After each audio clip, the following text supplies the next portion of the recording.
నా డిమాండ్ ఏంటంటే ఇది లొట్టపీస్ కేసు ఇందులో ఏం లేదు, ఈ హౌల పనులు బంద్ చేయమని చెప్తున్నా. ఎందుకంటే రేపు ఇదే అధికారులు ఎవరైతే ఈ రోజు అత్యుత్సాహాన్ని ప్రదర్శిస్తున్నారో వాళ్ళకు కూడా తెలుసు. ఇవాళ నేను అడుగుతాను, మీరు ఈ రోజు మంత్రుల ఫోన్లు ట్యాప్ చేయడం లేదా? నేను చెప్పడం కాదు ఇది. కోమటిరెడ్డి వెంకటరెడ్డి గారు, ఒక మంత్రి గారు, ఉత్తమ్ కుమార్ రెడ్డి గారు కొంతమంది జర్నలిస్టులతో మాట్లాడుతూ మా ఫోన్లు మాట్లాడలేకపోతున్నాం మేము, మా ఫోన్లు వింటున్నారు అంటే ఆ జర్నలిస్ట్ గారు ఒక కథనం రాసినారు. ఇంతవరకు ప్రభుత్వం దాన్ని ఖండించిందా? పోలీసు వాళ్ళు ఖండించారా? ఇవాళ మంత్రుల ఫోన్లు వినడం లేదా? ప్రతిపక్ష నాయకుల ఫోన్లు ఈ రాష్ట్రంలో ఇవాళ ట్యాప్ కావడం లేదా?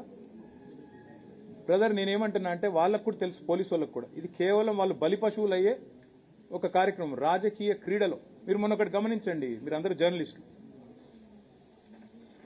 ముగ్గురు మంత్రుల మధ్యన పంచాయతీ, ముఖ్యమంత్రికి ముగ్గురు మంత్రుల మధ్యన వాటాల పంచాయతీ. బలైంది ఎవరు? ముగ్గురు జర్నలిస్టులు.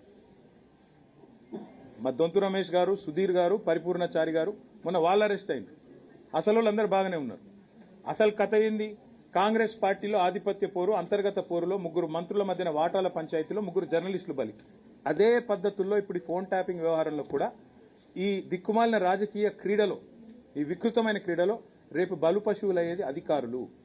ఎట్లయితే మన జర్నలిస్టులు బలి పశువులైనరో రేపు మళ్లీ ప్రజల ఆశీర్వాదంతో, తెలంగాణ ప్రజల దీవెనతో మళ్ళా ఖచ్చితంగా కేసీఆర్ గారు సీఎం అవుతారు. అప్పటికి మళ్ళీ మేము ఎంక్వైరీ స్టార్ట్ చేసినాం అనుకో, ఇవాళ ఏ ఫోన్లు ట్యాప్ అయినాయో మొత్తం బయటకు వస్తాయి.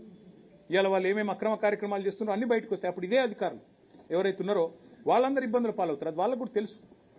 అందుకే నేను అడుగుతున్నా, చెప్పమనండి వాళ్ళని. ఇవాళ ఈ రాష్ట్రంలో రేవంత్ రెడ్డి ప్రభుత్వం ఫోన్ ట్యాపింగ్ చేయడం లేదా? ఒక్క అధికారం చెప్పమని బయటకు వచ్చి నేను చూస్తా. ధైర్యంగా చెప్పమనండి.